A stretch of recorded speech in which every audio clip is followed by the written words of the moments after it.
So this afternoon is going to be dedicated to Denny Zane, a man who's an inspiration to people everywhere who fear they're underachieving. I am Eli Littman. I'm the executive director of Move LA. And I'm Daniel Chesney. We're president of the Move LA Leadership Council, and I want to thank you all for joining us to roast and toast. There are no kings, but we got an emperor, Denny Zane, the emperor. Yeah, yes. All right. So we will be your master of ceremonies, your toastmasters, your jack of all trades this afternoon as we try to work through making sure that we respectfully but humorously roast and toast. I like the roast part, roast and toast. You got to roast. Very well. So let's begin. Before we get to the toasting and roasting, we need to start with a few important things. So first, food and drink. Well, some of you have found and figured that out, so I don't need to really tell you, but it's just outside the door. The facilities, if you need them, are marked out of the hallway to the right, out the room, and to the left. And most importantly, please stick around for the reception afterwards, where we'll get a few more pictures, we'll tell a few more stories, maybe a few more lies, but more importantly, we'll get to hail the emperor. That's right. And, you know, if you need to use the facilities, which they're right outside to the left, or you can just follow Denny because, you know, he's going to be laughing so hard that he'll have to pee. So you can just follow him. But if you don't want to do that, you don't want to follow Denny, you can go over to our little photo booth over there. You can take a Polaroid picture. Yes, those still exist. Put your name, write a little note to Denny, make it funny. He'll have a little memento book. Also, we have a petition over there if you want to sign it from the folks. The lovely folks from Lane are here. If you want to sign the signature, they're gathering signatures to put a measure on the ballot on the CEO's tax. All right. And then I just want to pause for a minute and just I got this last night when I was driving on the street. I want to recognize the weight of today. You know, many people are taking the day off for our immigrant neighbors and to fight ICE. They're going to be protesting the killing of Keith Porter Jr., Renee Nicole Good, Alex Preti, and the other folks, I don't have all their names, who've been callously murdered by ICE agents, as well as kidnapping immigrants here and across the country. So I just want to say that we are standing in solidarity with them and all of those that his administration is attempting to silence. Yeah. A question for opposing these horrible actions. The not just in solidarity, but in the truth spirit, it has become increasingly apparent that we may be living in what I've called the twilight zone of our time period, because the absurdity of having masked folks show up in our communities and grabbing and arresting and now killing not just immigrants, but residents of this country is bizarre. It's something that not even Robert Sterling would have considered producing in the Twilight Zone episode. And just last night, a national correspondent, Don Lemon, was arrested while covering the Grammys. Today at 2 o'clock, I'm told that Mayor Bass will be down at the federal building because Don is being arraigned and will be presumably released, not held, but and having a national conversation with the media about the absurdity of a journalist covering an event being accused of attacking individuals at a protest that he was covering as a justification for him being arrested by both the FBI and Homeland Security. Again, the Twilight Zone. So we are very seriously trying to find a way, what our role, what our process is, how we can best communicate to those who support Move LA and those who support the democratic process, the freedom of the democracy we enjoy, and recognize that no more, not just remove ICE, but abolish ICE in its current form and get back to civil democracy in the U.S. So, hell yeah. Well, and not to change, I know it's a little bit of a transition, but we wanted to just recognize the weight of the moment. But we've got some more thanks. If you want to, Mr. Robert. So I don't know how many of you were here and recognized that we had the blues, the Mississippi Delta blues, being played as we entered the program today. Let's give Robert Resnick. Where'd Robert go? Joe, so I met his wife. There he is. Robert, thank you very much. And I'm old enough now to say it like this. I've been around long enough to meet some great people. And as a youngster in our early 20s, Robert and I met. And now 40-something years later, we're banging again. Go listen to some more music with you. Thank you. Love it. Amazing. I love how we're like bringing all of these eras. And I know the graphic is awful, but I came up with this at 6 o'clock in the morning. I was like, how are we going to communicate the program? I was like, eras. We've got the different Denny eras. Who else has eras? Come on. Taylor Swift. So, okay, it's a little bit of a play on Taylor Swift, the Denny Zane tour. But, I also want to thank, if we go to next slide, I want to thank our fiscal sponsors in the house, community partners who not only make sure our paychecks come in on time and we don't get thrown in jail. Isn't that right? Recently appointed LAPD Commissioner Dr. Daniel Tabor. Don't want to get thrown in jail. So huge thanks. I know Lupe's in the house. I know, yeah, right there. Mr. Vandervetter, the founder of Community Partners, is in the house. Thank you. Ling Ling, Jonathan, Susie, Cynthia, the entire team have been amazing. And then I also, huge shout out, y'all, to our next sponsor, Tom. Everybody give a clap for Tom and IATSE Local 33 and South Bay Sound and Light. They are donating their time today. They do all of our AV events, all of our events or big events, their union shop. Let's put their slide up, take down their phone number, take down their email, use them for your events because we need more union folks in serving us, right? Next one, there we go.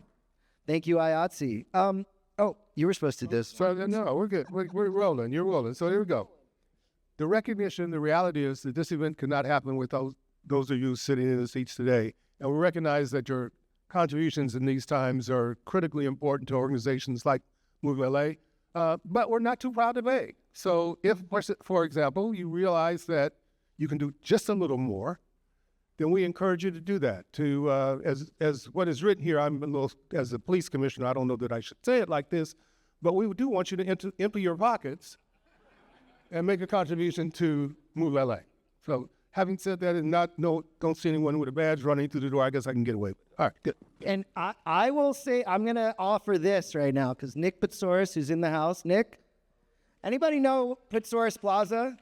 You ever been to Pitsoris Plaza where the bus depot is? That is who that is named after. He is in the house, folks. And he brought 4 copies, and he will sign it. So if you click that QR code, come here and show me that you donated in any amount, I will give you a copy of this, and Nick will sign it, right? All right, we've got 4, so time's a ticking, y'all. All right. 5 pages about Move LA. And there's a whole section about Move LA. Denny is in there, so you got to read it. This thing is amazing. If you want to know, like, the most incredible things about LA and just things that you're like, why is that? This is the book to read. All right, I also want to call out and thank, and we'll scroll through this, Diana, as we go, our Toastmaster sponsor, Emanate and Stephanie Williams. Got some fun pictures of Denny. So next, they're on the next slide. All right, we also have, okay, we've got our table captains, Michael Soloff and Sue Himmelrich. Next one. Keep it going. Yeah, there we go. Very nice. Next slide. The Dreamweavers is the next slide. So we've got a couple here. Climate Resolve in the house, if you want to stand. Unite Here Local 11 is in the house. Spectrum, you can stand. Thank you. Thank you, Whitney. We got Trifoletti Consulting. I hadn't seen them yet. Woo! All right. And then our Pathfinders. We have Marlene Grossman. You can stand. Keep them coming. Keep them scrolling. Mike Schneider and Sharon Green. Tom Safran and TSA Housing. Diana, you can keep them scrolling. Yeah. Next one. Oh, we did these ones. Spectrum. There we go. Okay.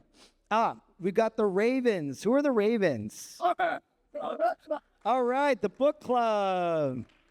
Steve, Greg, Jonathan, Mark, Barry, Neil.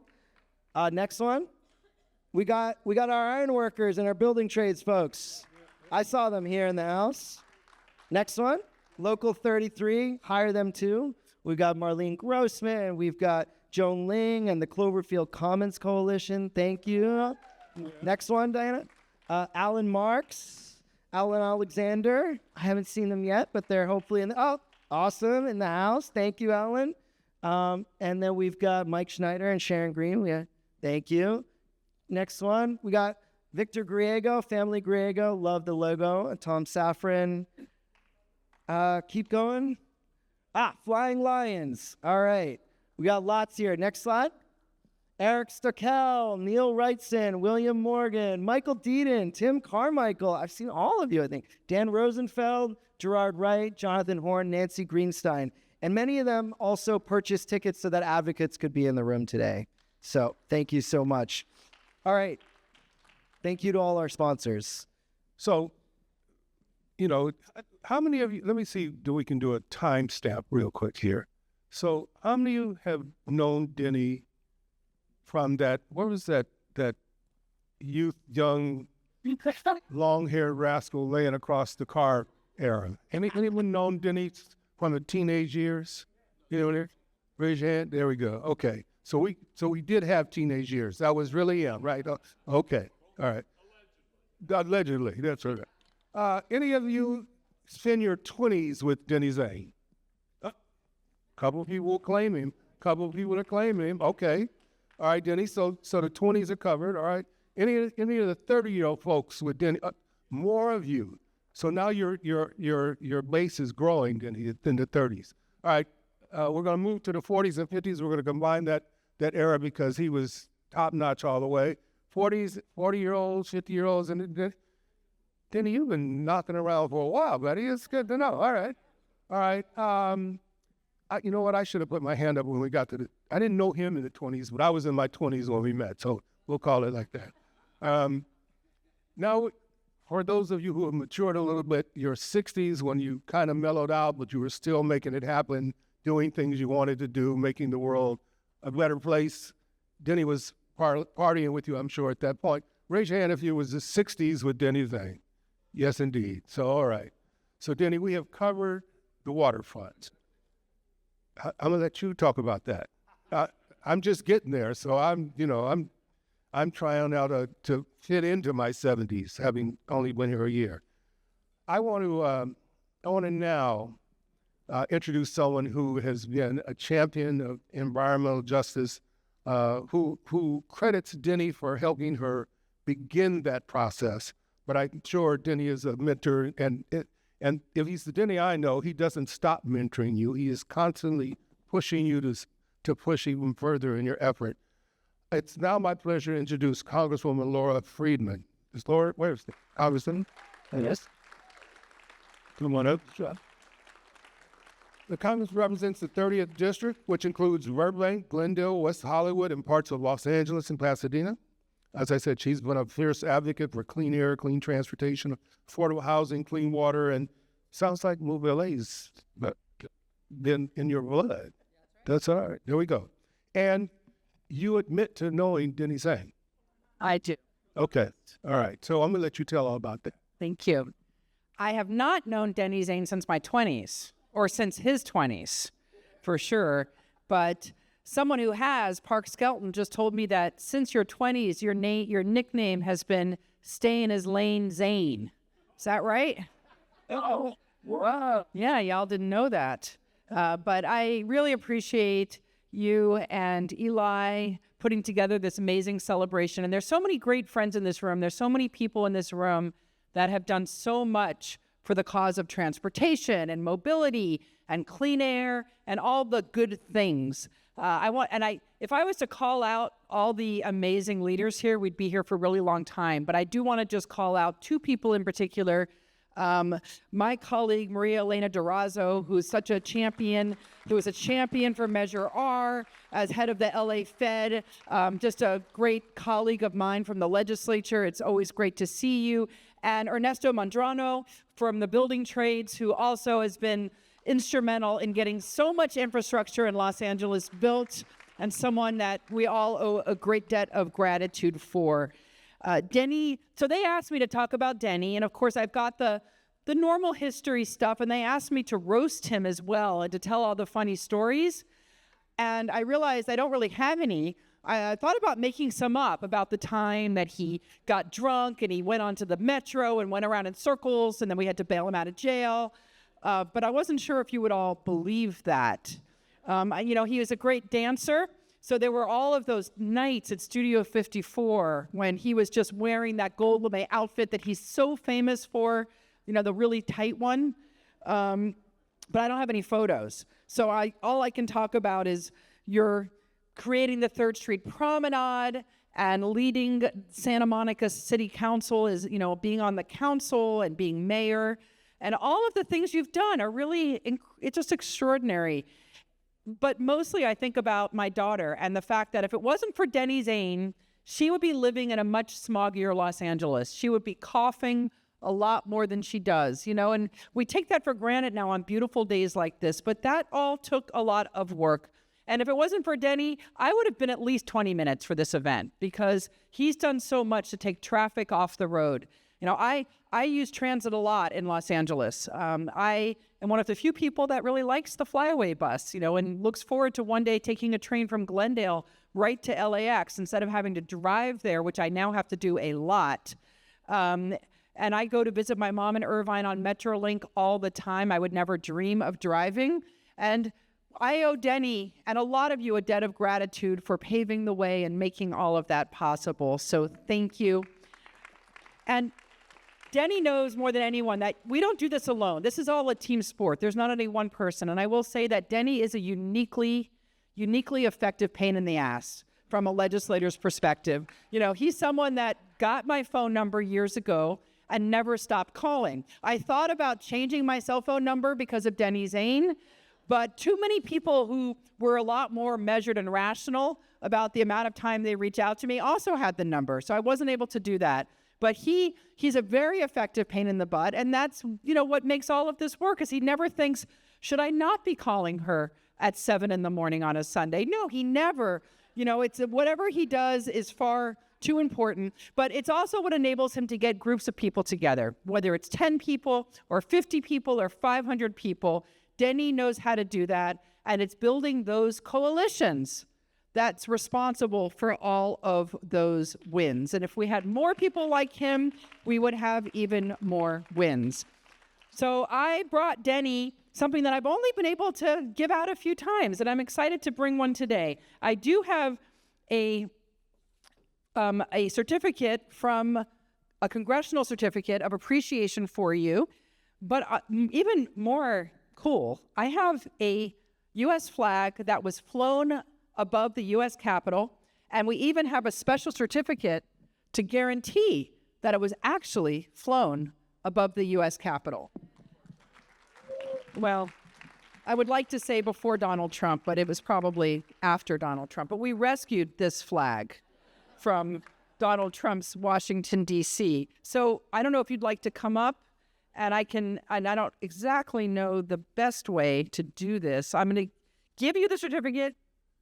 You can hold that, and I'll hand you the, and that cape is utterly ridiculous. But I really like it in this photo. You did that too. So come on over here. You take this, and We're gonna pick. we're going to do a photo. That's you. No, it looks like about, what do you call that? 50. Awesome. You all need my email. And this is for you. You can leave it up here if you like for now. Doing that. So we're Here. I'm proud of you. Yeah, I'm proud of you too. Thank you, Denny. No. Thank you. Yeah. What is that cape? Is that a vampire? He'll live forever. He's gonna fly away. Whatever he wants it to be. Is it supposed to? It's a kingly thing, but Yeah. whatever you want it to be. Okay. Whatever you want. Go. No kings. We are No kings, not kings. absolutely no. That's kings. right. That's right. That's right. Yeah. I love it. It's coming off. No kings. Awesome. Thank you so much, Congresswoman. We really appreciate you being here. And thank you to those donations that just came in. Udoak Joe, Dory Chandler, Joe Donlin. Your books are getting signed by Nick Fitzorus. We have one more. If somebody wants to help out, make a donation on our webpage. We also want to recognize, I think, is Steve in the house? Steve Ayers? No? Did he come? I saw him.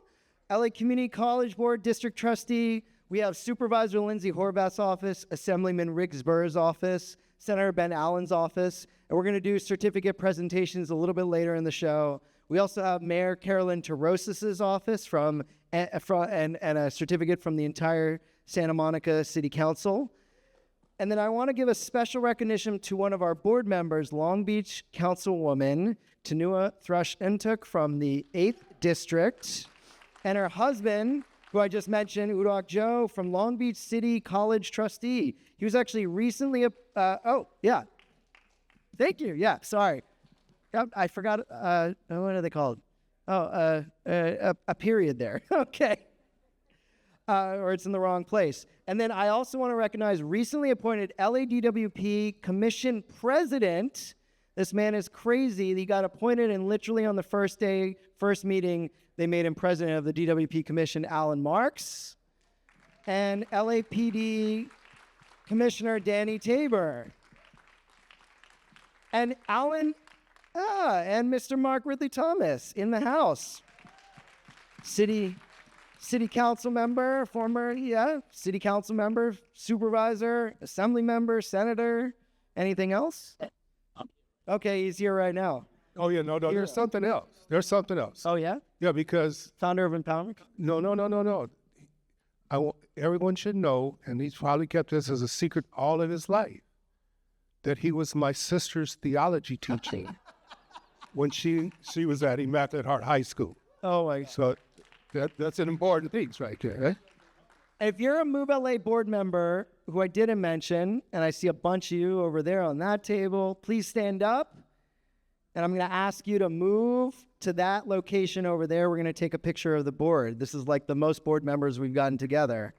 So everybody who's a board member, Tyler, Paul, Antonio, you guys head over there, and we're going to watch a funny video about Denny in the meantime. The thing that makes Denny really unique is his ability to put the greatest number of people on a panel that I've ever seen. Here comes Denny. Hold on to your wallets, everybody. He's got an idea. He's got more than one idea, and it's going to cost me some money. First, I was on the far end of the panel, and I could swear that the person on the other far end that they got to like 2 hours later was in another time zone than me. Should we talk about his tie selection? I had never heard of the boogie strategy until Denny implemented it. Denny is a really good dancer. He thought getting together and dancing to great music was a great way to build a cohesive political movement, and it worked. We were in Washington, D.C. together, and we were in the Capitol building, and I was, wow, there's so-and-so's office. There's so-and-so. Oh, wow, look at it. And at one point, Denny turned around and he said, act like you've been here before. Denny is funny because he will corner a president, a governor, a mayor, or a community activist. And, I know many times when he has kind of taken somebody who I've watched him who's an opponent or a skeptic and kind of throw him into the corner and say, what do you need? What will it take to get you from no to yes? He was a legend in Santa Monica and was one of these rare people trying to build the idea of Los Angeles as a region. Danny's one of the few individuals in Los Angeles that can fill the room with people that probably won't get along or care for each other to harness energy for the same cause. It was a small scale thing. Then Denny just took it to a much higher level of, bringing in the funding, bringing in the professional staff, bringing in the much higher level political coalition. It's very difficult for these big transportation agencies or any big public agencies to formulate a plan, a big plan, a game-changing plan, and to convince people in their public meetings that this is what we want to do. And what Denny was able to do is to think about who are the constituencies that would be interested in seeing a game-changing plan and selling them something, but hearing them and then bringing people together and talking about where he saw the commonalities. I remember like it was yesterday when Measure J failed and I was doing accounts. I said, okay, we're going to be 15,000 short. And he was like, okay, nope, on to the next. It's really his big vision, his ability to think very big. Let's figure out what we got to do to turn this around in 4 years. It was like, it wasn't even, okay, we're gonna be depressed about it. It was like, no, let's figure out what we got to do next. Measure R changed everything, right? Changed everything in terms of building out the transit system in LA. It changed our relationship to the federal government. It was really big. Full circle, what public transportation can do for a city. Denny helped bring people together, and bringing business together with building trades, which didn't normally happen a lot. We were able to forge good relationships and work together on big ticket items like Measure R, Measure M. Did something that other people would think would be out of their reach. He should be recognized for that. Getting out the vote for those issues, and now we have a permanent regional transportation funding because of him. Los Angeles has a 2% sales tax funding transportation and building transportation. Nowhere else in the United States has anything like this. Efforts to build out our transportation system in Los Angeles, efforts to build housing for all over a number of different measures. As a construction worker, that has provided so many opportunities to go to work, not only for our journey level members, but for those apprentices. He's somebody that has the energy, has the wisdom, has the connection to be able to look at the future. Every time we get on any of those lines, or any of the buses, or, and breathing the cleaner air, that's all legacy. He's a brilliant tactician and strategist. Denny sees what's coming, but he's not just reactive, he's proactive. He will never give up when he's determined to accomplish something, and he always gets it done. And he's been right pretty much every time. These ideas brought billions of dollars and changed the landscape of Southern California, especially Los Angeles. He's determined, driven, really in an amazing way. A person you'll be proud to be associated with. Yes, fortune favors the bold, as he says, and it's one of his favorite things to say, but that means do it today and go bigger than you ever think you can, because history will also often look back on it and say, why did you even go bigger? Move LA is not about just moving people through LA, it's about moving LA forward. We will be feeling the impact of Denny for generations in this region.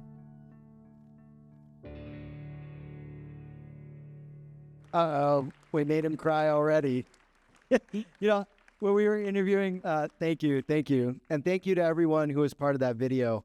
When we were interviewing Eric Garcetti, he was like, hey, I got my gym equipment back here. I got my, and that's what happens with former mayors, right? I mean, when I meet with Denny, he's got all the things. It doesn't stop. If you've ever had a meeting with Denny Zane, you don't see his background in the background. Man, he's got the weights, right? He's got all the stuff. So we love our mayors and our former mayors. So, all right, this is how this is going to work next. Grab some more food, grab some more drink, but we're going to call up the man, the myth, the reason we double check our wallets and wonder where our money goes, to his tax measures. And the only transit advocate who can show up at an event in his blue Prius wearing whatever he wants and fit right in, Denny Zane, come on up. So, yeah. So this is how it's gonna work. You guys saw my 6 o'clock in the morning little design for the Denny Zane Eras Tour. So we're gonna do different eras of Denny Zane. So we're gonna call up a couple of folks who are they promised me no more than 2 minutes, right? 2-3 minutes, and they're gonna roast Denny, toast Denny, give him some love. You can put on some cute things. We got some cute stuff here. We got the world famous Santa Monica Pier. All right. They can whack them on the head with. We got a Metro bus. We got a cheering thing. So the first group is Santa Monica. Then we've got our clean air era. Then we've got our transit measure era with Senator Durazo. And if maybe Mr. MRT, if you stick around, maybe we'll grab you up here as well. And then we're gonna have our housing era as well. All right. And then maybe if he isn't completely exhausted and tired, we'll roll out your famous yoga mat and you can take a nap. All right. All right. Sounds good. All right. So we don't have a senior era because we're all here. Yeah, that's right. So that's good. All right. So the first group: Robert Resnick, prominent property owner and blues man. Mike Deaton, Creative Housing Associates. Mike here, come on up. Mike Soloff, Move LA board member, SMER co-chair, partner Munger Tones Olson. Come on up. And not to be left out, but this guy who taught me how to say "si se puede."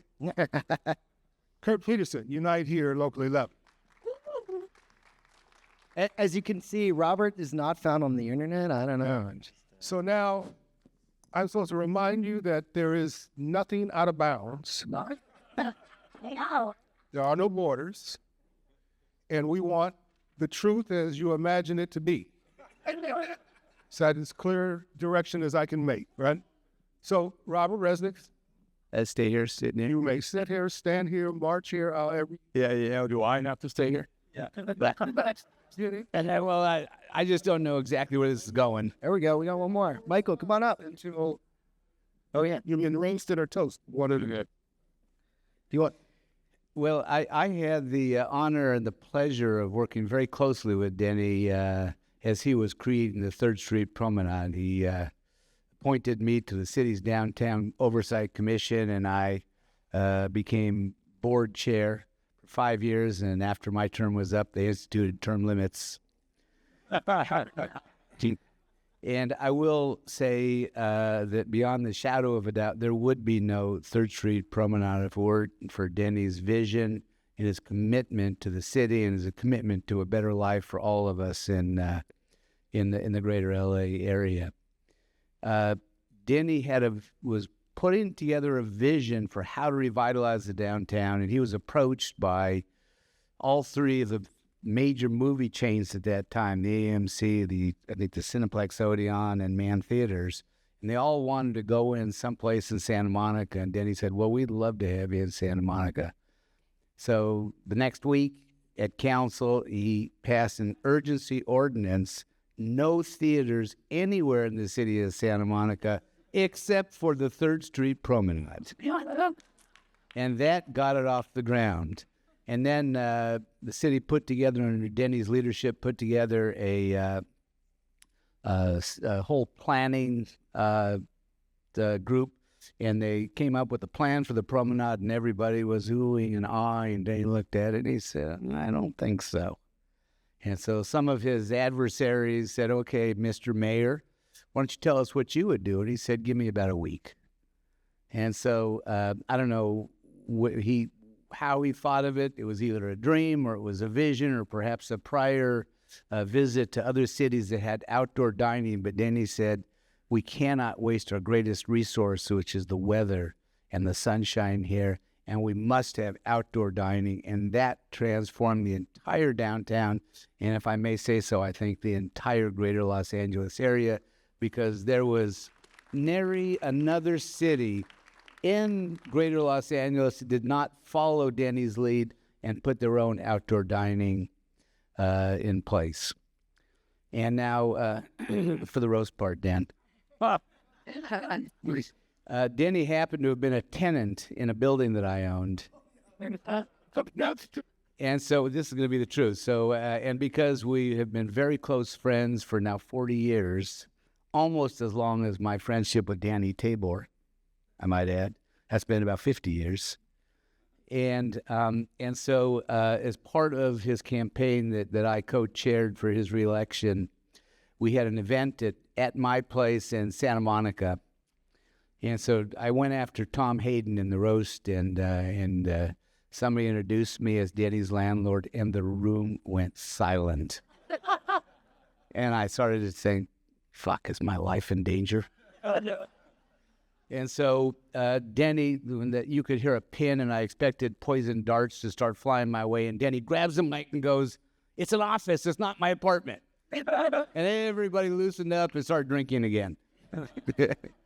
One more quick story is Denny and I was the board chair of the Downtown Commission, and Denny was the mayor, so we had the fun and the pleasure of cutting the ribbon on not only the promenade together, but also on every restaurant that went into the downtown. It was a lot of fun. It did not ever happen without a bottle of champagne. And one night after we had cut the ribbon on some restaurant and had liberal amounts of champagne, Denny had his trademark wingtips glasses on, ready to dance.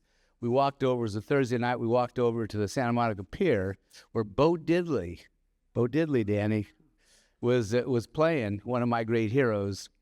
And so the concert was put on by Catherine King. So Denny and I, of course, just walked backstage, and we were there, and I don't know how it happened. I'm blaming it on the champagne, but Denny and I ended up on stage, and we were just having the best time and enjoying the hell out of the music, and we thought, why wouldn't we? And then afterwards, Catherine came up to us and said, "Hey, guys," and we said, "Yeah, it was great." She goes, "Yeah, it was great, but you are never coming on stage at one of my shows ever again."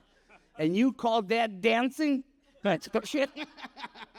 Well, anyway, Denny has been my brother in arms, and I've always loved him like a brother for last 40 years. And Dan, I'm personally so proud of you and so happy to have been involved in some of your great accomplishments in Santa Monica. Well, that's amazing, Robert. I love that. The dancing man. All right. You guys are going to have to fight each other. The Michaels. Kurt, who's going to go? Go. Grab the mic. Let's do this. Mike's got I'll go next. Yeah, there we go. So I've lived in Santa Monica for 33 plus years, and I didn't know that pretty much everything I love about Santa Monica came from Denny for the first 20 plus years. That's because I hadn't met him yet and he hadn't told me. But, Denny got my wife, somehow talked her into that she ought to run for the city council in Santa Monica and ran our campaign.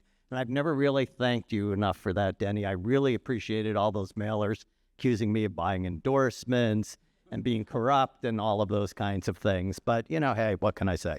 But seriously, the fact of the matter is that the things that I truly love about Santa Monica are due to Denny.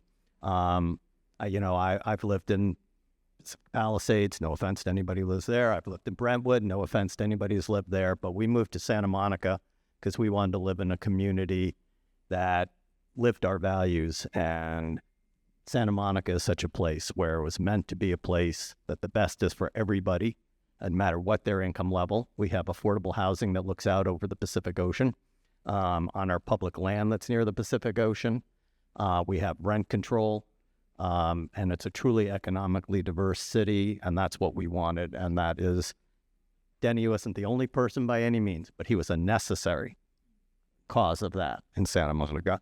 And everything that we were able to accomplish in our having woken up in the last decade there has been, again, not only because of Denny, but Denny was necessary. The funds we've been able to raise with 2 successful ballot measures, the public land that we've gotten dedicated to affordable housing, the money we've gotten for our public schools to keep that great. Denny's been the leader on all of those issues and has enabled what we've been able to do. So I'll just say this, keeping it to the 2 minutes, that one of the things I learned from, this last decade of being in the public eye and my wife being in the public eye is that, if people who don't know you in politics attack you and say terrible things about you on social media to your face, et cetera, well, that's actually a compliment. It means you're being effective because people don't get mad at people who don't do anything. And Denny's had his share of that. But if the people who know you, truly know you, don't respect you, that's something you should worry about. And Denny, I may not have known you as long as some of the people here, but I feel I know you as well as anybody here, and you have my deepest possible respect, and I hope that you appreciate that. So.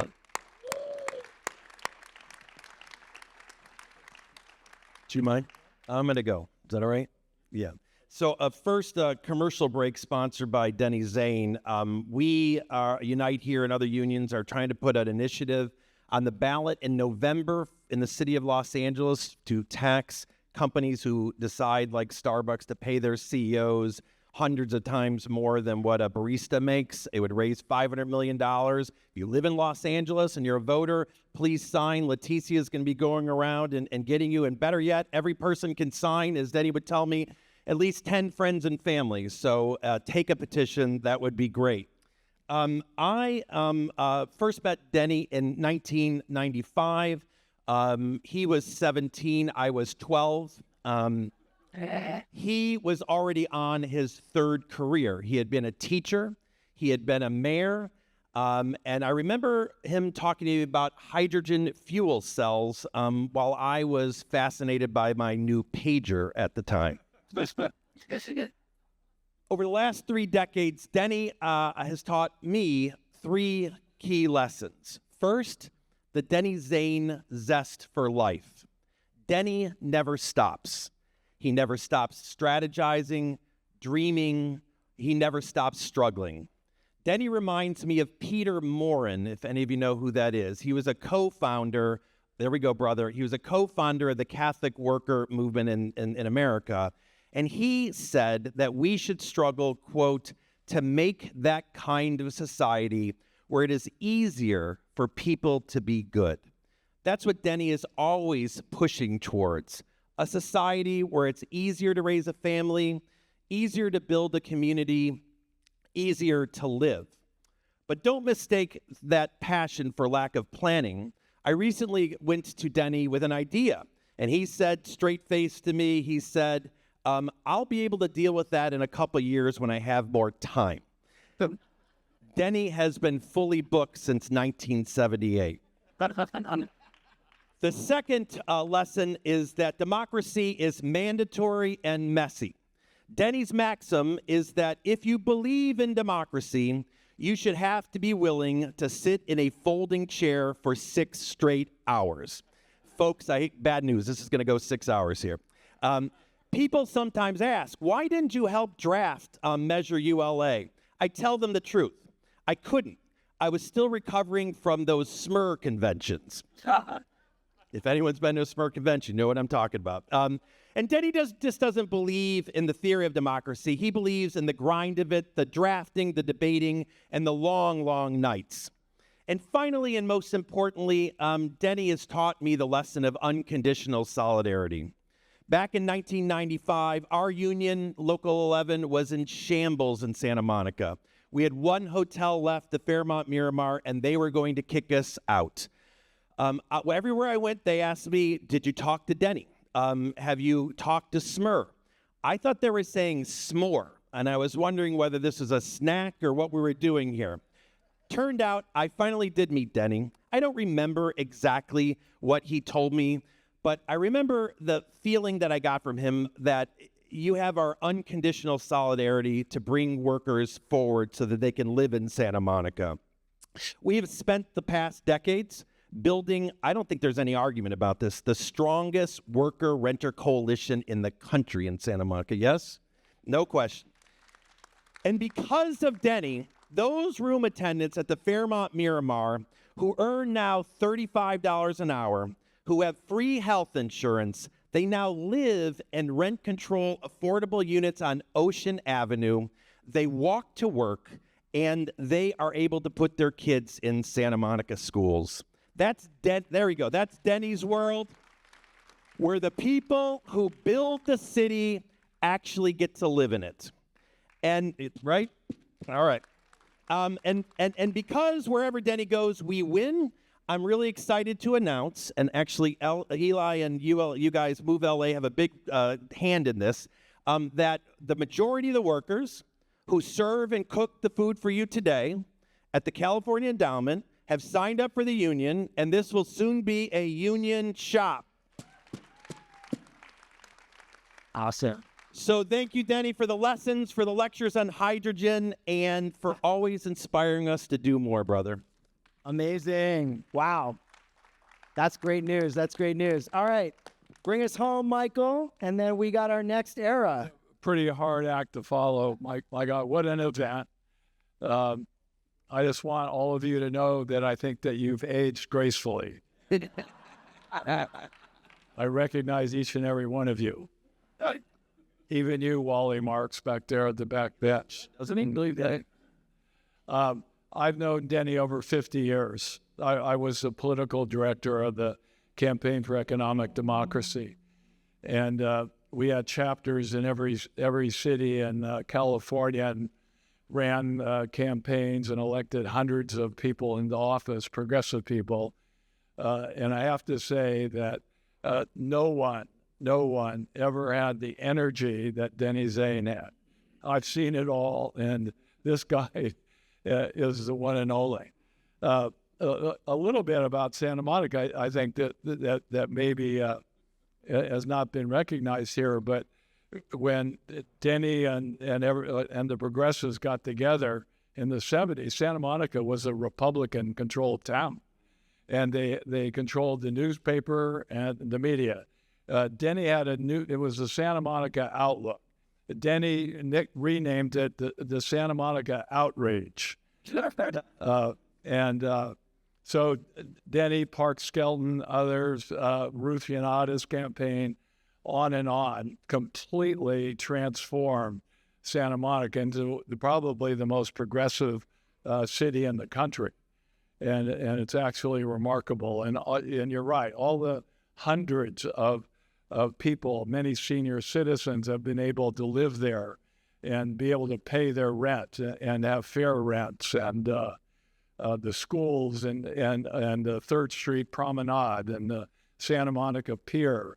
All of it is attributable to Denny and his colleagues, and truly a remarkable man. And then he went on to do all of the remarkable transportation initiatives that have transformed the entire basin of Los Angeles. And Denny, you deserve all the accolades that you're getting here today, because you're truly one of the most remarkable men I've ever met and worked with. But I ask you one thing: stop calling me, and because every time you call, Denny's on the phone. I have to pull out the drawer where the checkbook is and begin writing. So no more phone calls. This is it.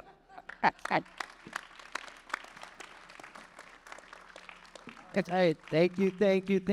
You guys may exit stage right. Yes, Eli, you want me to? Thank you. And we're gonna play. We've got a video, another one. This one's hilarious, you guys. You're gonna love this one from Beth. All right, let's cue this up. It took me about 2 weeks to figure out that if he was on a long drive, like he was going up the coast, or he had to go somewhere for work, so he's by himself, he would call me and start talking about this. And it's like, I don't actually have an hour to talk to you. And I just stopped answering the phone. Yeah, he likes to use his drive time for calling. Like, I remember he'd tell me, I have to make calls to these people. Send it to me so that I can just click it and it'll call them. So I'd like hyperlink the phone numbers in an email, and he'd go through his list of whoever he had to talk to about whatever it was. Well, that would be fine, but this was not so directed. You know what I'm saying? That I was like, no, I'm not that. Put on some music, right? Smoke some dope, relax. Oh man, thank you. Beth was one of Denny's former employees at Move LA, and she couldn't make it here today. Unfortunately, Steckler. Sorry? Beth Steckler. Beth Steckler, yeah. But that was great. That was really great. And unfortunately, we had another person who couldn't join us today. Sadly, I know it was on the invitation, but many of you know Ed Begley Jr., luminary of the environmental movement, incredible actor. Unfortunately, he was diagnosed and has been public about Parkinson's the last couple of years. And so just today, if you know the disease, it's a horrible, debilitating disease. And today just wasn't his day. So he sent a note, Denny. He says, I love Denny Zane and for several decades. So I hate that I'm unable to make this very worthy toast of the great Denny Zane. We accomplished some landmark clean air victories together at the Coalition for Clean Air. And then Denny went on to additional successful measures at Move LA. Denny is now and forever my friend, my brother, and my clean air and transportation hero. So thank you, Ed. We'll have to throw another one with Ed. Well, after Denny retired from his Santa Monica service, he was looking for a gig, and he just kind of stumbled on the Coalition for Clean Air, and you'll read in there about the whole story of that and the implementation of the FIP, which I don't even know what that stands for, but it's something, right? Federal implementation. Oh, there we go. Okay. But he met Stephanie, and they did something really incredible together. So I'm going to hand it over to Stephanie with she's now with M&8, one of our Toastmaster sponsor here. So really appreciate that and looking forward to working with them on more great stuff. Go. I say just a little background. My name is Stephanie Williams, and I, out of college, went to work for the California Trucking Association. My first job in 1990. I met Denny in 1994, and I'm going to give you a little background. The truckers had never been regulated, and there's 100 members on their board. And they can get really angry when things happen that they don't like. And so CARB had just put together this fuel standard in 1993. So on October 15th, 1993, it went into effect. And the O-rings all failed. All their parts were broken. They circled the Air Resources Board, left parts all over the parking lot. Really upset people. So February 14th, just, 6 months, not even 6 months later, federal EPA comes out with the FIP. And the FIP was a ridiculous, two stops in California for interstate trucks. You had to change your fuel tank out for carb fuel. It was all these things that could never possibly be done, but boy, they really got people's attention. So I had already been dealing with these mad truckers, and I'm right out of college. These guys are UPS, Ryder, huge trucking companies, Knight, Swift, Yellow, and they're all mad. They're coming to all of these hearings. So I go to this FIP listening session, and I got 25 angry truck owners behind me with badges on that say endangered species. They had little signs that they wore, endangered species. And Denny is the co-chair of the FIP working group. So you could just imagine how they felt about Denny. And they were I didn't want them to testify. I was just hoping to hold him back. I went up there with my not very nice comments. Apparently, Denny told me I wasn't very nice when I was younger. I've had similar comments from some of the Coalition for Clean Air people, like Joe Liu also. Where's Joe? Joe's over there. He said I was bad twice. So, anyways, I get up and just lay in the EPA, and especially Denny. And my members all clap. And I'm ready to just get out of there and go home. And Denny runs over to me and says, oh, could you hold on for a minute? Do you think I could speak to you privately for a few minutes? And I'm thinking to myself, boy, this takes a lot of nerve. After what I just said to you on the record, why do you want to talk to me at all? I said, sure, let me get my members out of here, and then let's go to the distillery. So right across the street from the ARB building on L Street was this little bar called the Distillery. In Sacramento. Yes, so I was from Sacramento, and CTA is headquartered there. So we sat down, had a glass of wine, and, got drunk. Pretty much got drunk. Yeah, day drinking. So really fun. And we had everybody wanted the same thing. Everybody wanted to have, if everybody had clean trucks, then that would be what the rates were based on, and it would be fine. But you can't let the interstate trucks come in and put out the California trucks out of business. And so I said, you need to talk to some of my members. So while this was going on, I also had this parallel thing going on in the legislature. UPS wanted to have natural gas trucks, and they wanted me to go and get tax credits for them. And we were mad at the oil companies because in 1993, when they introduced that fuel, the prices went up like $1 a gallon. It was ridiculous. They were just livid. And then it ruined their fuel tanks too, so fuel pumps. So it was just not a good time for the trucking industry. And so I had Denny, and John both come. John White, I don't know if all of you know John White. John White at the time is 1994. John White is the lobbyist for the Sierra Club, okay? So these were the cast of characters. And it seemed like wherever John White went, there was an NRDC lobbyist somewhere. So somehow NRDC was part of this. So we went, I invited everybody to my building in West Sacramento. We had this huge building so we could have our 100 board members come and have board meetings. And we had our first meeting to talk about what would it take for the trucks to use natural gas? What could we do to work together to bring this technology forward? And from our perspective, from the trucking side, it was, hey, well, we'll have competition so the oil companies can't treat us like this. So we started dividing oil. All of a sudden, it's the truckers and the environmentalists. So CARB got wind of this, and so they hired Carl Moyer, who worked for Accurex in Charlotte, his fantastic engineer, who all the truckers loved, to come in and kind of mediate this. And then the air district started coming. So we'd have these meetings, and we'd have trucking companies, and we put together PowerPoints, and it became real. So we started introducing legislation for tax credits, and unfortunately, the legislation would not pass because the oil companies had so much clout and power then, and we were looking at tax credits. So Denny was the one who brought this up. I wouldn't have walked up to me. I don't know if any of you knew me in my 30s when I used to go testify at the ARB, but I wore a red suit often.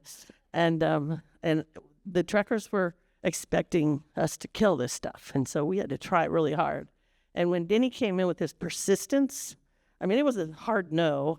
Then it was, well, let me listen. Then it was, well, let's nudge it a little further. Well, we'll nudge it a little bit further. So by that persistent nudging, today we have a program called the Carl Moyer Program. And it's because of Denny Zane and John White and others that... Via Ragosa. And Antonio. Carried the bill. Yep. I got to know Antonio. Is this working? I got to know Antonio well working on this legislation. And it now is credited as one of the most significant and effective clean air legislation that California has ever adopted. It puts maybe $100 million a year into advancing clean truck technology, and it was the first of its kind. It became a model for the country. Yes, and because of Denny. Because of Stephanie. Yeah, so the interesting thing because Stephanie and I went and got drunk together. One day. Wow. And then Carl Moyer put us straight and made it work by putting the idea that the truckers and the enviros were in the same room together, much less supporting the same bill, was pretty far-fetched in those days. It was. I'm hearing a little theme, which is maybe some more day drinking, right? Day drinking. I know. We were planning to have a little bit of wine here for people to enjoy, and then we were told like a week and a half ago that while the endowment usually allows wine, they don't allow it during the working hours. So don't they know about California's meal break laws? Yeah, I know, probably. So we are still going to have a little bit of a reception afterwards where we'll have an optional day drink. So also, just one last thing. What is kind of ironic, Denny and I have seen each other for years. And I can't remember what we ran. Oh, I called you and asked you to help me on a project. That's what I'm usually doing with Denny, calling him, asking for his help.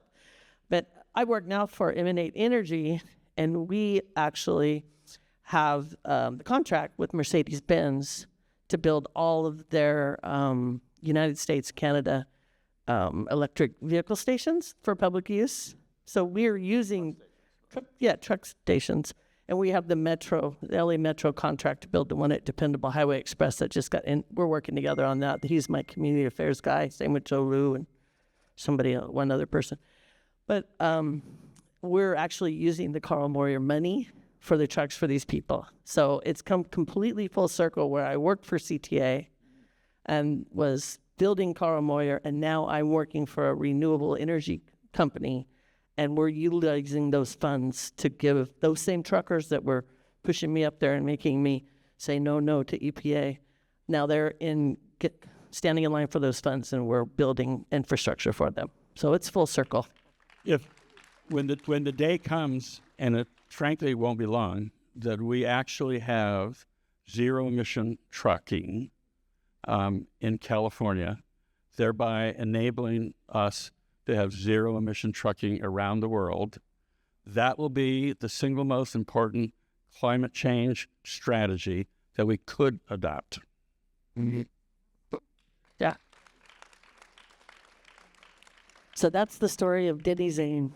That's the Carl Moyer program that Steffi and I together created legislatively. The legislature and the government created. We did our thing. So Stephanie, our mistake was we gave Denny a microphone too soon. I know. Let me grab it. Thank you, Stephanie. Thank you. So, Denny. You took my mic away. I know. No, I don't want you to fight. I just want you to sit there, drink the water, relax while people talk about you. Because you start explaining, then it becomes a Denny lecture, and it's not like a roast. That's not even a toast. I'm not sure what it is. So, you want me to roast him now? So we're going to get to you. But now I want to bring someone whose life you changed. She was a nice, hardworking union organizer, and you fired her up. She and a few other folks, like you typically do, you get them involved, you call them at strange hours, and you convince them it's a great thing.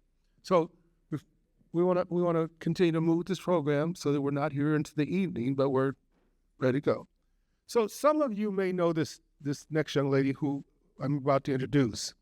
I met her, Marilyn, as a young councilman. Denny and I got elected same year in 1981 to the city councils in Inglewood and Santa Monica, and we've been road dogs ever since. Very quickly, I want to say that when I met Denny, I was comfortable saying he was the mayor of the Republic of Santa Monica. And we would walk around the California League of Cities meetings, organizing people, inviting them to the Republic of Santa Monica or the champion city of Inglewood. And if they didn't come and visit our communities, then they got demoted in their committee assignments. So we were not punitive, but we were attempting to change the influence of the California League of Cities at that time.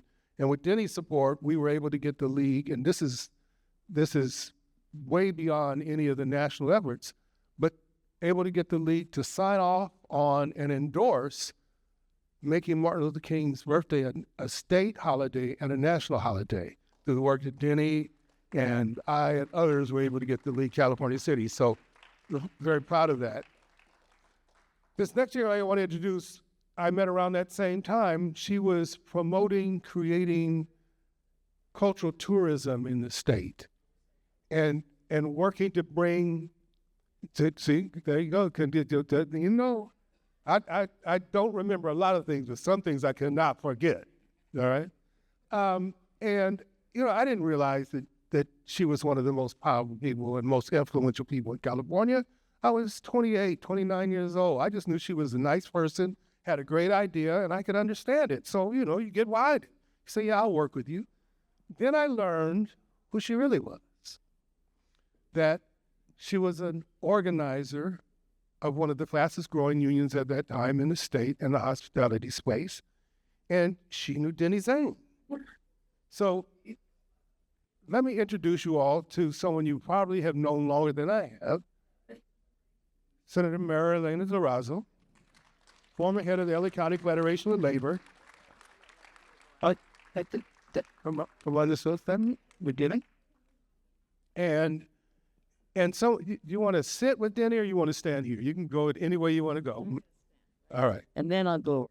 And then someone who has not yet learned that Denny will keep her phone number and still calls her, I'm sure. So, Okay. All ye bicyclists, skateboarders, bus riders, train riders, walkers and runners, scooterists, I don't know if that's a word, carpoolists, distinguished guests, and fellow transit enthusiasts, thank you for being here to celebrate Denny Zane's semi-retirement from Move LA. I don't know if that's right. Not full retirement, but semi-retirement. I don't think Denny could possibly retire all the way. He has spearheaded transportation initiatives with the fervor of a man who believes that just one more rail extension will finally bring balance to the universe. When he approached me in 2007 about Measure R, I thought, yeah, right.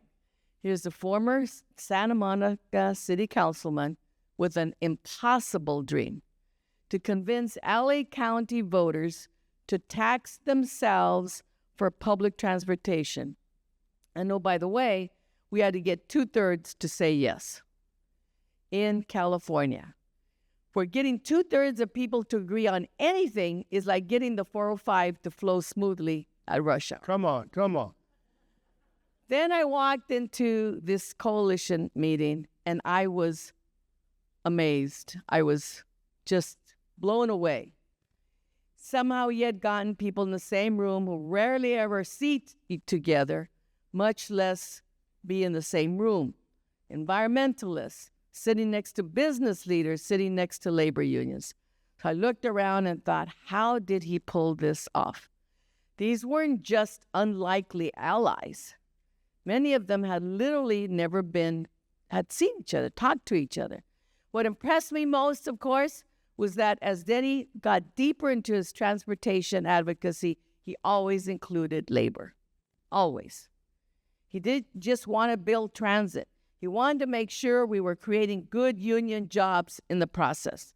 And that mattered to the hotel workers that I represented at Local 11. In November 2008, right in the middle of the Great Recession, Measure R passed with 67.2%. Then Measure M in 2016 with over 71%. Then Measure H, then ULA, then Measure A. Together, these measures now generate close to $4 billion without a sunset. Yes. Think about that. Yes. Without a sunset. Denny, you've taught us that impossible coalitions are only impossible until someone is stubborn enough and decides to build them. You've shown that voters will invest in their communities when you give them a real plan and when you're credible about the promises that you make. So here's to you, Denny. May your semi-retirement be as smooth as our county's public transportation without the delays. You've left your indelible mark on Los Angeles. In our quest for a transit system we can all be so proud of.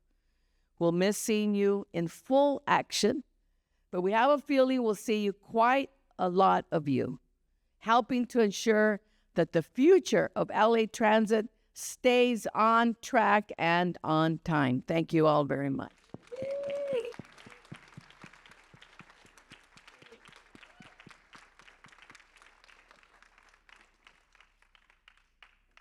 Next. So see how easy that was? She was so nice. She had something nice to say about you. She told the truth about you. And didn't have any toast in it at all. It was a roast. Well, wait, no, it was a toast. It wasn't a roast. We'll find somebody to roast you yet. See. Emperor Denny Zane. Let's see. All right, so, yes, we got some roasters for you now. So I'd like to bring up Marlene Grossman, Dan Rosenthal, Alan Alexander, Jamie McCormick, Mike Snyder, Marissa Garcia, and Diane Forte. Yeah. There's got to be at least one or two roasters in this group.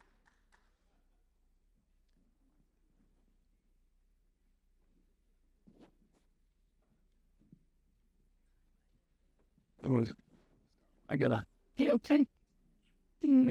That's I think I can still wait. But, dude, what are you?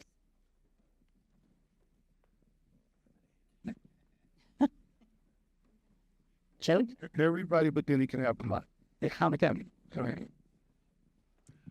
Okay, well, I'm going to start if I can. There's so much I could say, but I really have limited this to 2.5 minutes. Okay. I was invited by my friend Joyce Perkins to a conference that Denny had, his very first, at the cathedral.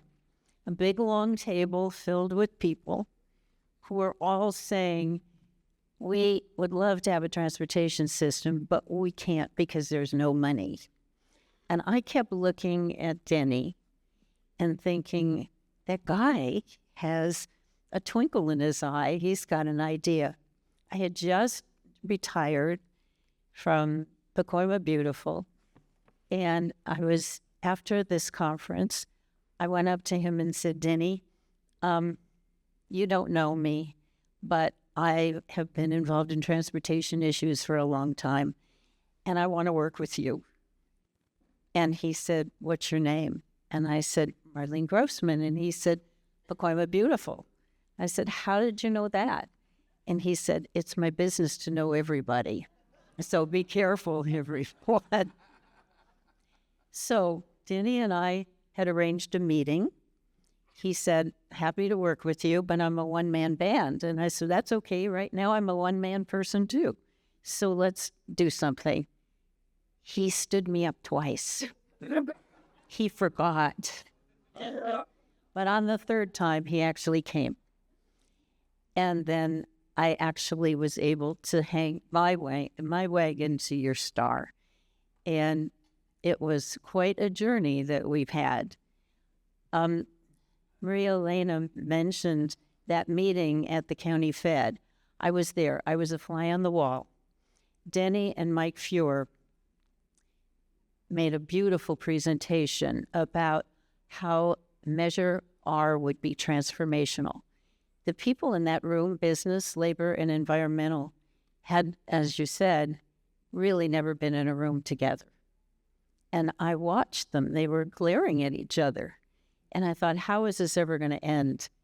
It ended by each one being convinced that indeed Measure R could be transformational. It passed. And so did Measure M. But how did that happen? Is that after that meeting, Denny went from person to person. You probably know who you are and probably were one of those people. She would go in with a message. It was the same message every single time. We can transform Los Angeles County if we can get a transportation system. People looked at him in the beginning askance, but he kept talking. Person after person after person joined in, and there was a coalition that was really built around transportation. And of course, when Measure R passed and then Measure M, here we are, transformational. Last week, I was sitting and listening to the deliberations at the LA Metro Board when they were talking about the Sepulveda Transit Corridor project. And many of the board members referenced Measure R and Measure M as being transformational. And indeed it is.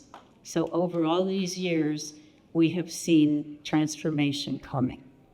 I wanted to read something because last night I was listening to discussions about about the meetings and protests that are going on today, now. And one of the organizers said, we believe collective action is powerful. When we move together, change is possible. We in this room know that it can. So Denny, thank you for the transformation. And thank you for being you.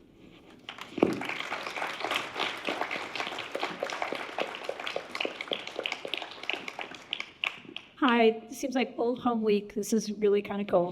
Diane Forte. I wrote a little roast toast. I was thinking about this, and they always say that success has many fathers. But I think in the transportation world, there's only been Denny Zane. He led the efforts. He got others involved.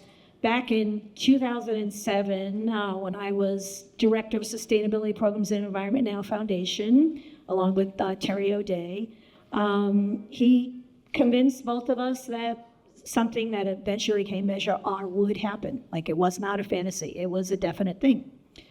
And Denny is the only person that can convince me that searching the appendices of the 2001 Long-Range Transportation Plan was a fun time. Yeah, but usually it takes wine. With Denny, it's just a little bit of persuasion. And I remember that first $5,000 check from Environment Now. I handed it over from my desk to Denny and thinking that is the greatest ROI in foundation history, because you ended up with $40 billion. So I think that's pretty good. So I just wanted to say, here's to Denny, the vision, the persistence to help make Los Angeles a better place for us all. And may semi-retirement finally give you enough time for summer novels, more fun than Metro Appendix B. Did you hear that, funders? RI? Love it. Who we got next? Mr. Mike Schneider. The other Mike Schneider, as we like to say. Yeah, there are two Mike Schneiders in transportation.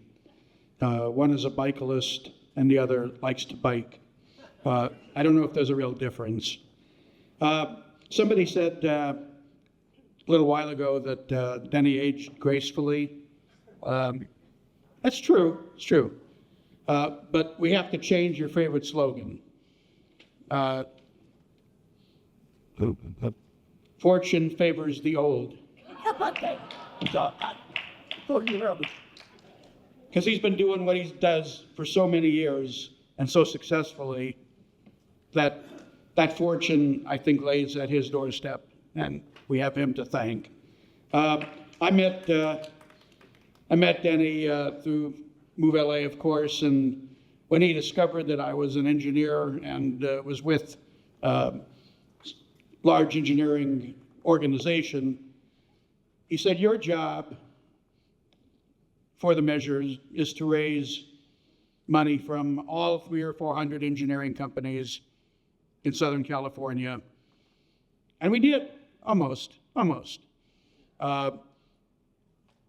this was a measure of how influential Denny is in everything he does and how he influenced all of us and me to make a commitment to generate that largesse that went to make the measures succeed. And what a difference. At that time, we were toying with the Sepulveda Transit Corridor. You've heard of that. I wrote the first report on that in 1968 as a grad student. And by, 2078, we'll actually have it built, right? At least it's going in the right direction. Thank you, Denny. We appreciate that. Most of us are from Southern Cal or Angelenos, and we don't appreciate Denny's influence around the country. But having worked with Denny and having had him on panels that we've done on ballot initiatives around the country, when other cities and communities saw what Denny was able to accomplish in Southern California, the legacy of communities that followed that path, put their own measures on the ballot, and passed them is amazing. A partial list: Charlotte, Nashville, Portland, Honolulu, Salt Lake, Phoenix, Orange County. And whenever Denny speaks, people line up after the panel to get his insight, to get his advice, to get his recommendations. How do we do this? Oklahoma City, how do we pass a ballot measure like you did in Los Angeles? And he just sits down and tells them how to do it. And they do. And I think a statistic that is important is that in the last 20 years or so, more than 80% of the hundreds of transportation measures around the country in various communities that were asked to be passed by the voters succeeded. And this man was the inspiration for so many of them.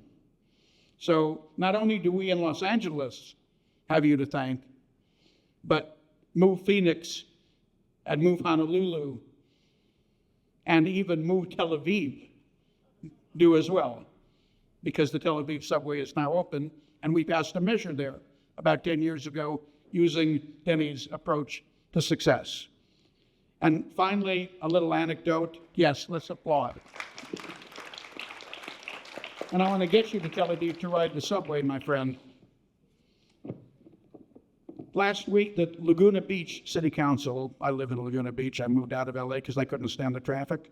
Not that Laguna Beach is traffic-free, but last week the City Council passed something called the Forest Avenue Promenade. It's a block long, it's not exactly 3rd Street, but part of the discussion was, we want to be like Santa Monica. We want to have a pedestrian orientation.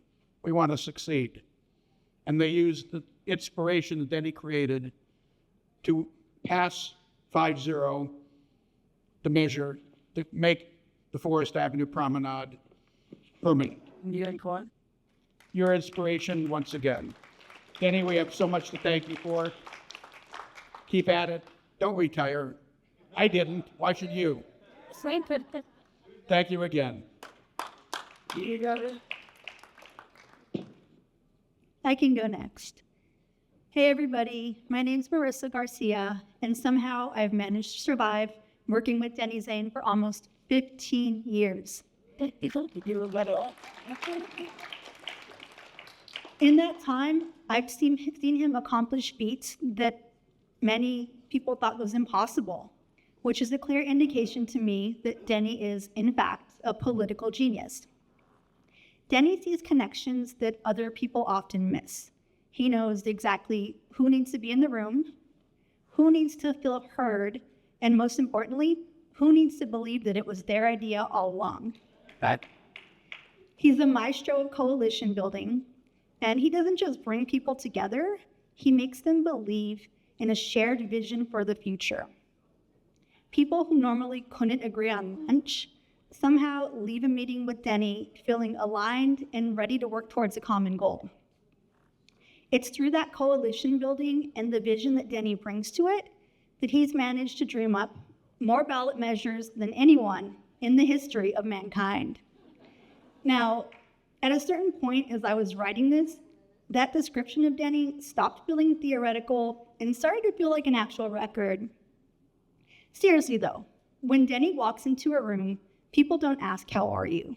They ask, is this about a ballot measure?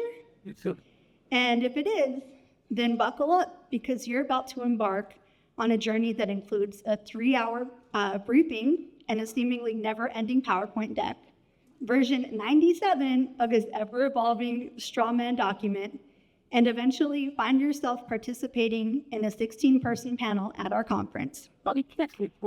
Now, as many of you know, Denny is the mastermind behind measures R, M, H, and ULA. Together, these measures generate nearly $4 billion a year. And as a result, every public agency throughout the county is now required to display at least one framed photograph of Denny in their lobby. And true to form, he's already dreaming up the next ballot measure to add to his record. This one to address the climate crisis and help clean our air. A problem so huge that it makes many people feel helpless. But for Denny, it's just another problem he can solve by, you guessed it, putting a measure on the ballot. Now, let's be honest. This is not a retirement party in any traditional sense. Denny is not retiring from his causes. Although he may step away from a particular role, he will never retire from his mission of making the world a better place. Instead, today's a celebration of the extraordinary legacy that Denny has built. A legacy that's transformed Los Angeles County, one ballot measure and one thoughtfully constructed coalition at a time. Thank you, Denny, for being a wonderful mentor, a dear friend, and for showing us that progress does not happen by chance. It happens when you have the courage to dream big and then turn those dreams into action, which is something that you've demonstrated time and time again, proving that fortune not only favors the bold, but it also favors you, Denny Zane. And since Guinness hasn't returned my calls, I've taken matters into my own hand. Denny, please accept this award, which declares you the unofficial record holder for starting the most ballot measures in the history of mankind.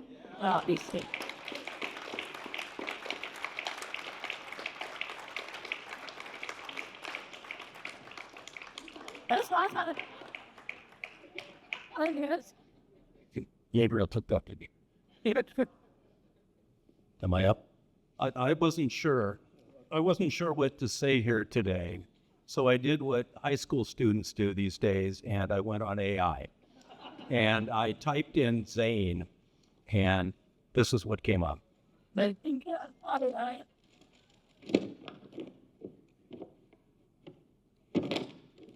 Anthony. Zane is primarily known as a best-selling author, famous for erotic fiction and urban romance, including The Sex Chronicles, Purple Panties, and Dear G-Spot. This is what happens when you let AI write your speech. AI goes on to offer some questions and answers.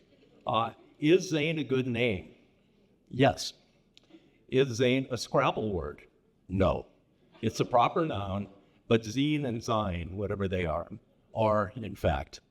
So anyway, from my perspective, after about 50 years of working in Los Angeles, if I had to name on one hand the people I think have made the greatest positive contribution to our community, they would be Tom Bradley, of course, Nick Patsuris, who is here with us today, Lewis McAdams, who rediscovered the Los Angeles River, Joe Edmiston, who saved thousands of acres of wilderness, and Denny Zane. And that's all I have to say. Thank you. Except maybe we should name one of the transit stations. I don't know if that's in the works already yet, but you should be able to pick which one. Okay. Jamie. Jamie McCormick. I met Denny in 1983 when I moved from Northern California, and Denny was promoting the 3rd Street Promenade.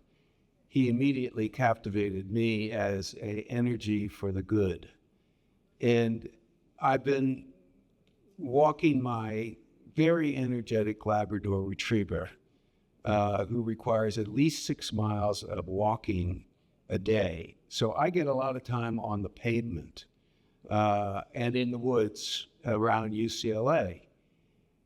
I came upon a impression on the pavement on the sidewalk in the community of Westwood, and the impression said, "You are love," and that folded itself very, very nicely into the reflections that I've been having in my walks, encountering bus drivers and other people that are intrigued by my dog and actually open the door of the bus to come out and meet this dog who's so energetic.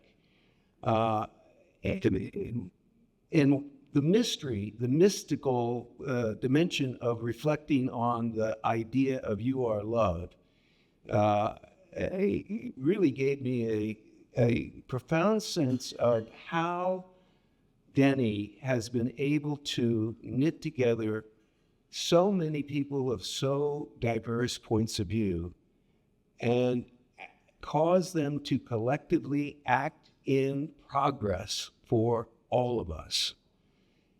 And it is a mystical power to convert love into as many practical, very highly rational acts of coalescing humanity to collectively advance. And I think that there is a dimension that hasn't really been discussed so much in this gathering, where we've recited many of Denny's accomplishments and many of the accomplishments of everybody who's in this room. And that is the support of Gabe and Alex and Louise over the years have been the foundation for Denny being able to replenish himself at the end of every day. And what a gift they have been to you, and you have been to us. We love you, Denny.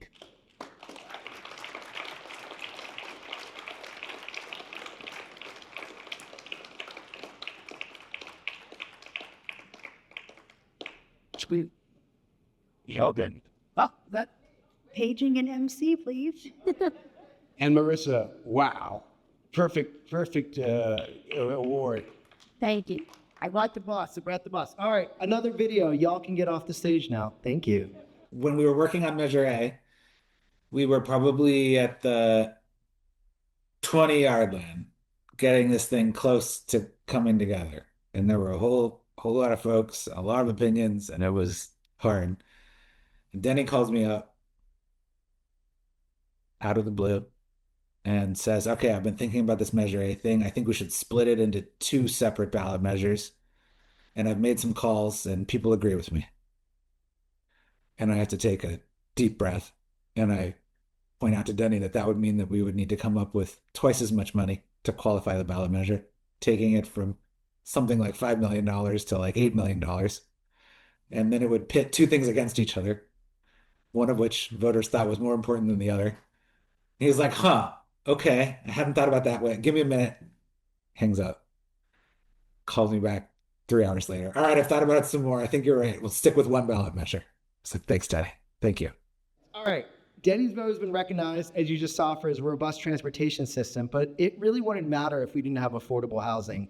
So he really started to direct his attention and reputation for success in the last decade or two towards organized labor, homeless service providers, tenants' rights, and affordable housing advocates. Developed not only Measure H, but ULA and Measure A, which replaced H. And so I wanted to, this is the last era, folks, I promise. And then we're gonna have cake, by the way. If you've not taken a photo and put it in the logbook, you better go and do that. And the cake is being rolled out. You're gonna wanna take a picture with this cake, trust me. The cake will happen. And maybe some closing remarks from Denny if he can still talk. And we have a big announcement, so you gotta stick around to the end, because we do have a really big announcement. We're going to announce when our conference is and where it's going to be, and that's a surprise. So you want to stick around for that. So with that, and we have some certificates that are going to get handed out as well. Okay. All right, so we're going to be quick. Right, Peter? Okay. Joan, take it away. Joan Ling, board member from ULA, leader on affordable housing. Go for it. Roasting. Yeah, grab that one. Hey, everybody. And I was told more toast and no roast. Sorry. Yeah, exactly. Anyway, so I was at UCLA's urban planning school in 1980, and I kept hearing about this guy who's a rabble-rouser, who's never at school, and instead, spending all his time doing politics and policy work in this little town called Santa Monica by the sea. Republic. Yeah, the People's Republic. So in my entire 2 years in school, I never met him, never saw him. But then I found out that he led Smur into taking over Santa Monica's City Hall and has been the dominant force in local politics in Santa Monica ever since, him and Spur. I did get to know him better when I became the executive director of Community Corporation of Santa Monica in the 1990s and the 2000s. We worked on the Article 34 authorization initiative together, spent many evenings looking at pictures and talking about what would work and what wouldn't work in terms of messaging. He came to a lot of our very controversial affordable housing project community meetings. And I remember one time I was just getting slammed by this particularly awful person about affordable housing. And Denny, without prompting, stood up and said, "That is just BS," spelled out. And it kind of quiet this guy down and, shifted the dialogue, shall we say. I really enjoy working with him in my days in Santa Monica and beyond. We worked on the Measure ULA together, and currently he and I are working on a new initiative which is called the Great Park and Community Housing Initiative, which will allow the city to put 3,000 below market rate housing units in the Santa Monica airport after it closes.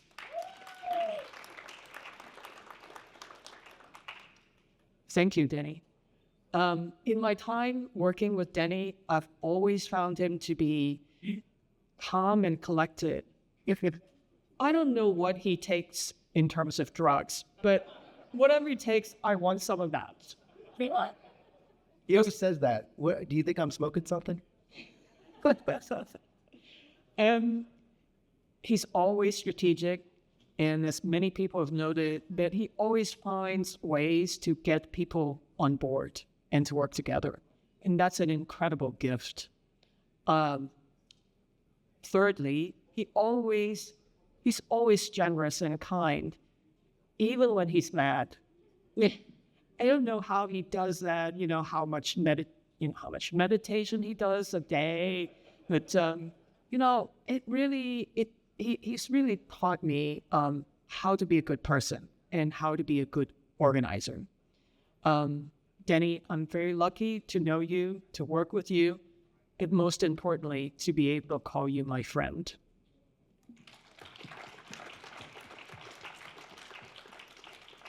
All right, Peter. So you bring us home.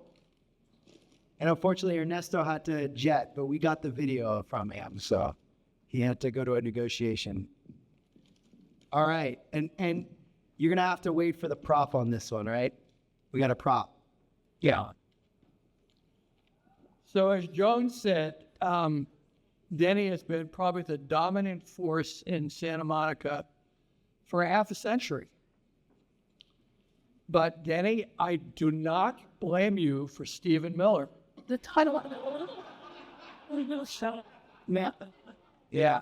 On the other hand, given the fact that there are so many influential Santa Monicans in this room here today, I hope that one takeaway from today would be that Santa Monica High School would repeal his high school graduation certificate and make him a non-citizen of Santa Monica. So that is one hope. So I knew about Denny when I was working in Boston. I was a tenant organizer. I later was the deputy mayor. And like many of you have said already, and you've heard, Denny was, the leader of SMER and became the city council member and the mayor. And that was, at the time, a remarkable feat. And it encapsulated what we now talk about as the inside-outside strategy, where people are able to both understand the tools of protest and activism and lobbying and civil disobedience, as well as having the tools of policy making and coalition building and trading votes on the inside. And I think we've all learned a lot of lessons since Denny began operating on that principle of being both an insider and an outsider. Because I teach at Occidental College, because Denny went to Occidental College, some people think I must have been his mentor or something. But in fact, he was my mentor, although from a distance. And the truth is, he's older than I am. So, but you know, I'm glad people confuse that, because it's an honor to be thought that I had anything to do, even if it's false, with Denny's success. So in 2019, Denny called me up. I moved here in '92, and Denny got to know each other. And Denny called me up in 2019, and he said, "I have an idea. Let's talk." And so we did. And he had this idea of figuring out a way to take advantage of LA's rising property values in real estate and using it to provide affordable housing and jobs. And that eventually became Measure ULA. We spent a lot of time, and Denny in particular, meeting with all the right people, many of whom were in this room, to persuade them that we could do this. It took a couple of years, a lot of one-on-one meetings. And the idea was that we could tax as few properties as possible to get as most revenue as possible, so we wouldn't have a lot of opposition. But despite the fact that this was a wonderful idea, and we came up with a formula of $5 million and a 4% tax, the real estate industry was united with its business allies in opposing Measure ULA. And we ran a grassroots campaign and ended with 58% of the voters supporting Measure ULA in November 2022. And since then, it's raised over $1 billion. $1 billion. And the receipts from ULA, as Joe Donlan can tell you, are going up every month. So it hasn't had the negative consequences that people say it has. But during the campaign, the real estate lobby groups lied about what ULA was about. They said it was a property tax. It's not. They said it would raise rent. It won't. They said it would reduce homeowners' property values. It won't. They said it would destroy LA's economy and end civilization as we know it. And it won't, and it hasn't. And I remember there was a rally right before the vote that we held in front of the California Association of Realtors office downtown to expose their lies. And Denny went out before the rally started, and he went to a local Burger King, and he bought a hamburger. And I thought it was a bit early in the day for Denny to be having lunch, much less a Burger King. But that wasn't his intention. So when he got to the microphone, he held up a hamburger. It was just not the same burger from 3 years ago. So you kept it. This is what I bought today. He held up a burger from Burger King, and he said that the realtors and their real estate allies deserve the Big Whopper Award for their lies and their propaganda. Right. And for the past 3 years, and still today, the real estate industry, the biggest developers, the California Business Roundtable, and the Jarvis Gann anti-tax fanatics have continued to lie about Measure ULA in order to either weaken it or repeal it, and we're always trying to fight to save it. And the coalition that's been built after the campaign has so far been able to do that.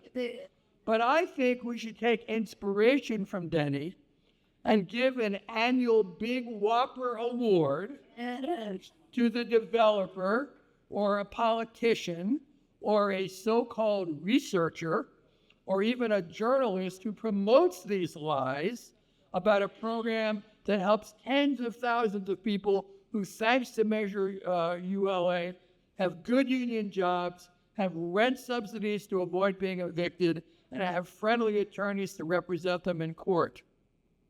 And I would nominate for this year's Big Whopper Award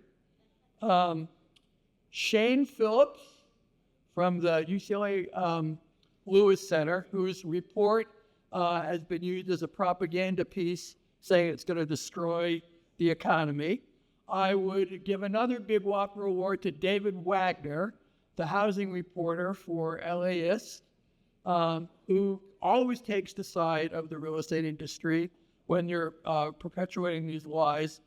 And to Buffy Wicks, who is the state legislator who's been trying, unsuccessfully, thank God, to repeal Measure UA, or at least to weaken it and not let its great ideas spread. So Denny has devoted his whole life to, as many people have said, to these big ideas. That's the last page, right, Peter? And yes, and to raise billions of dollars to make California and LA more livable. In the 1970s, a writer named Michael Harrington, who was the author of a book called The Other America, he wrote that people involved in fighting for social justice have to be long-distance runners. They can't expect to win important policy victories and political victories overnight. Sometimes they lose, and they have to pick themselves up and do it again. They need patience, and they need persistence. They have to persevere.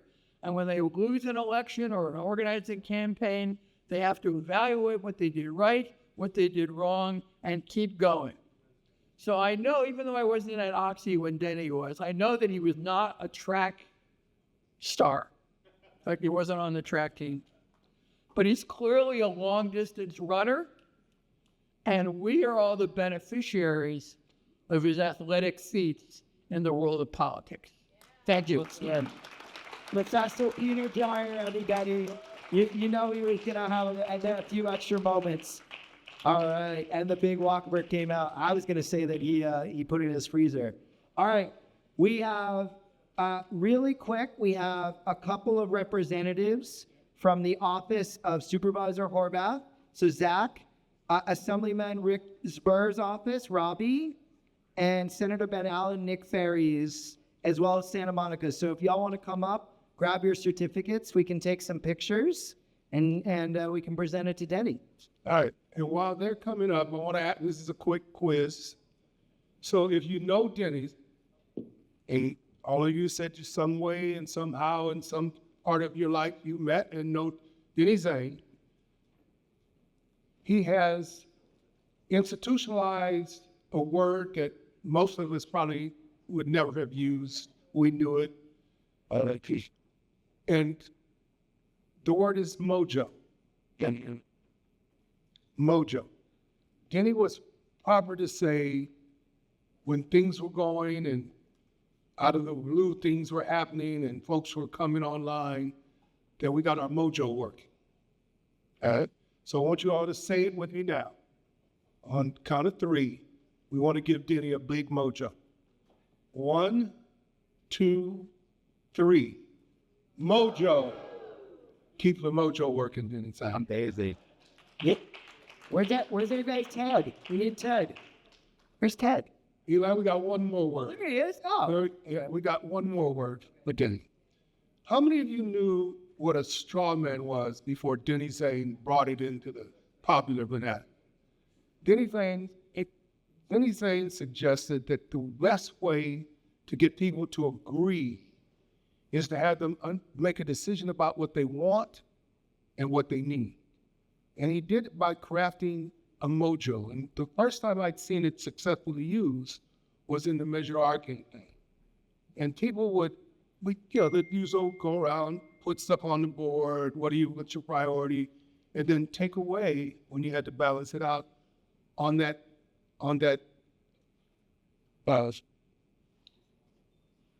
effort to make decisions, to work the straw man. And it worked successfully.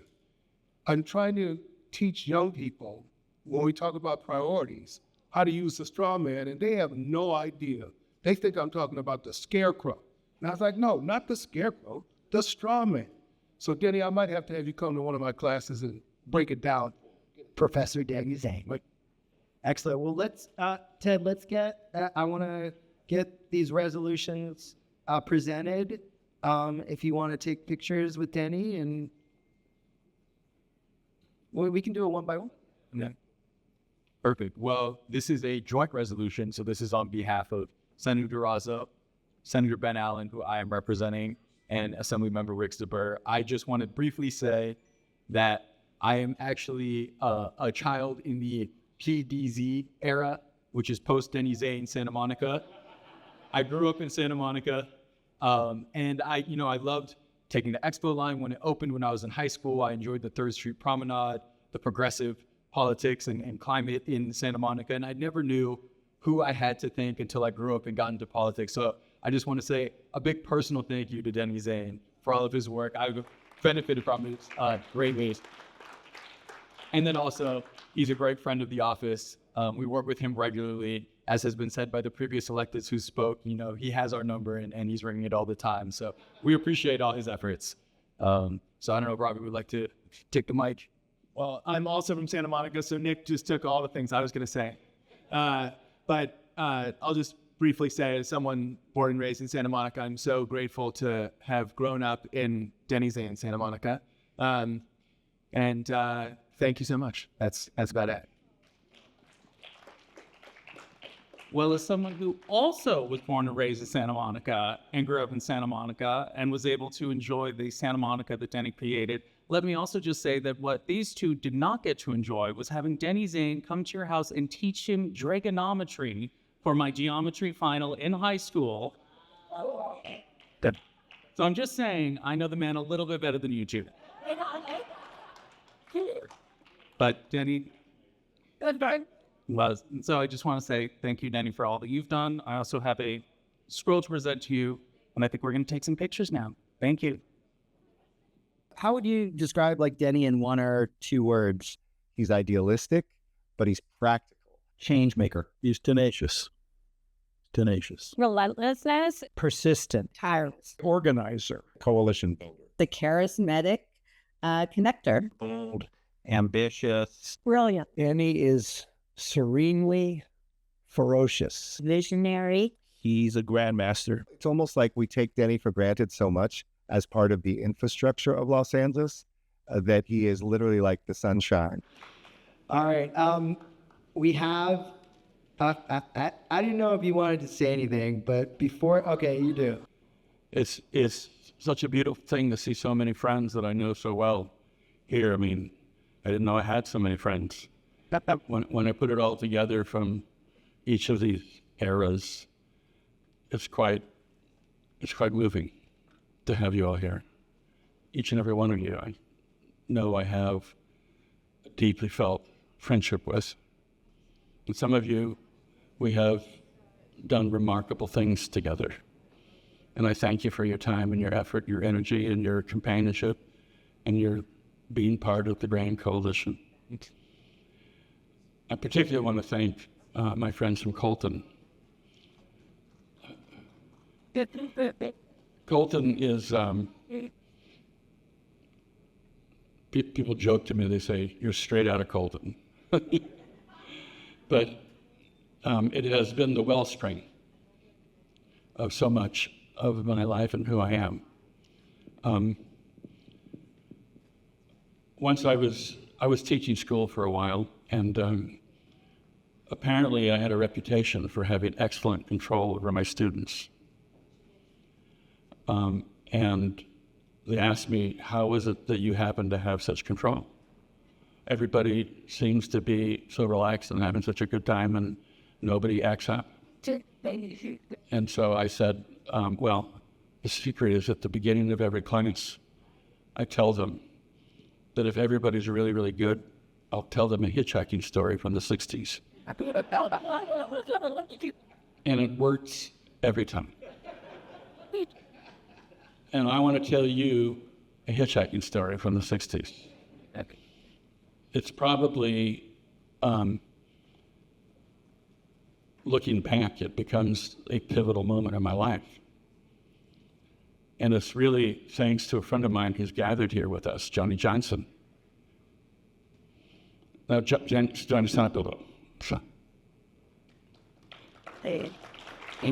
Johnny and I grew up across the street from one another, and we were in the same class, and we played a lot of tennis and basketball and did a lot of math and stuff together, but mostly we played ping pong. And I don't know, I thought we were really good. I thought maybe we could make a living at this. Johnny thought the same. We bonded over ping pong. At a moment like around 1974, I was in Massachusetts for a couple of years, a break from graduate school. And Johnny, with a friend, was flying through Massachusetts and in a pickup truck with a camper. I don't know, we have a picture of that pickup truck here? Maybe, I have it. We have it everywhere. And he needed to get back to California, and so I bought this pickup truck for $250. And little did I know that it would be my flying carpet. One winter in Massachusetts, it had a leak of fuel, gas leak.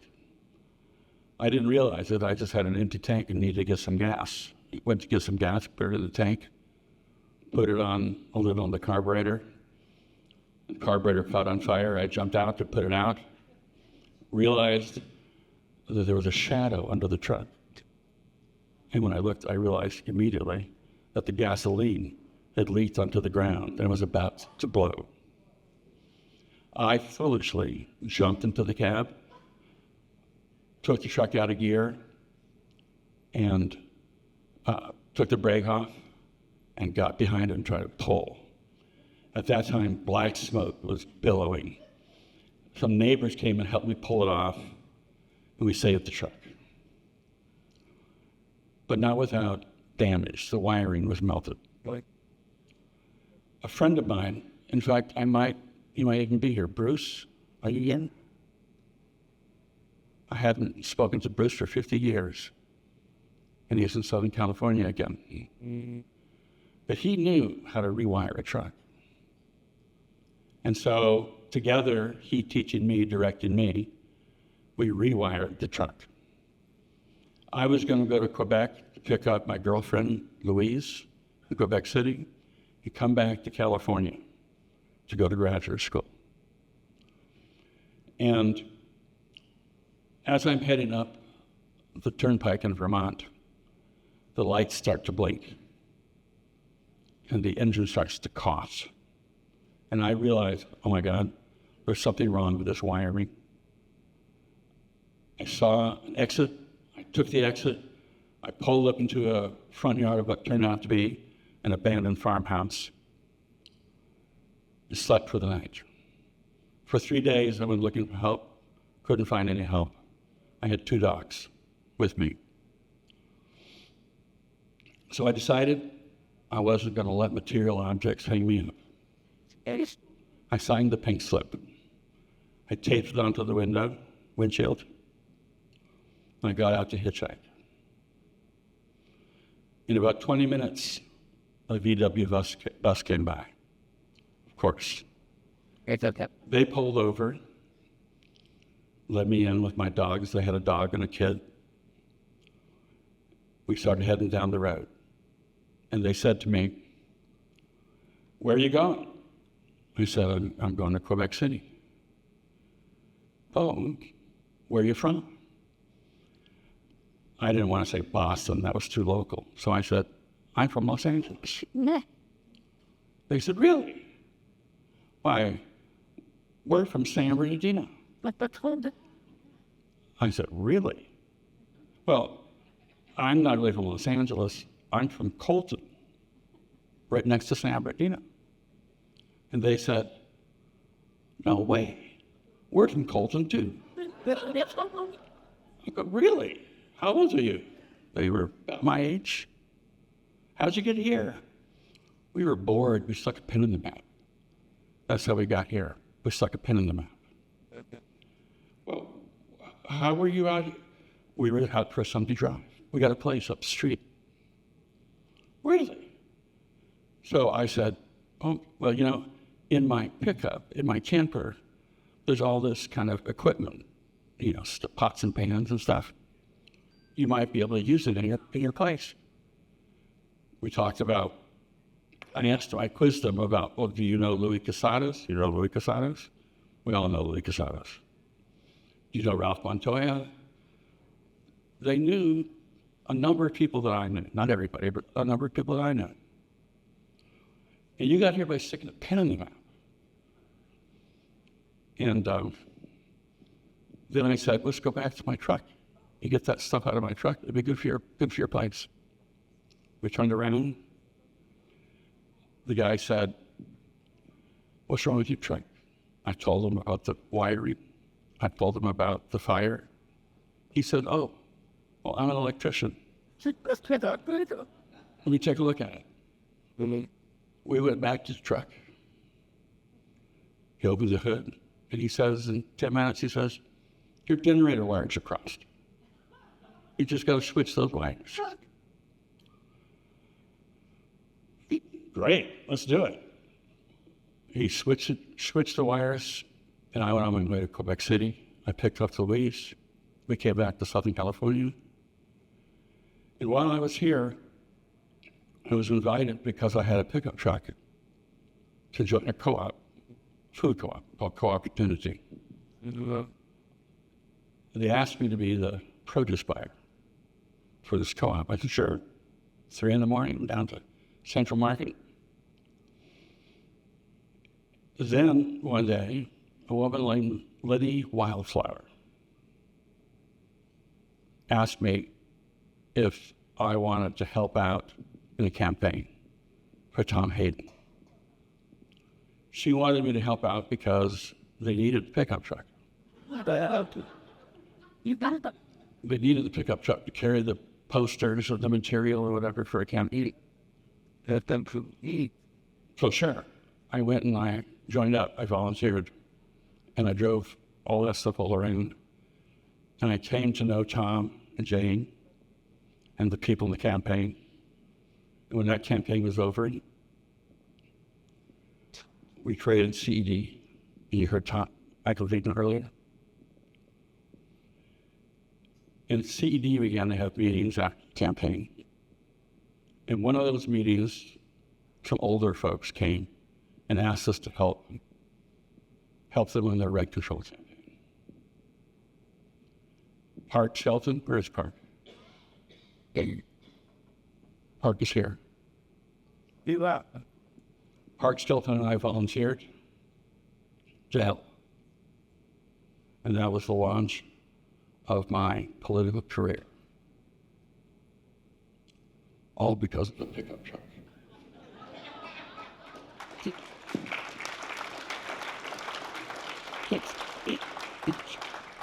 That I bought from this guy right here for $250.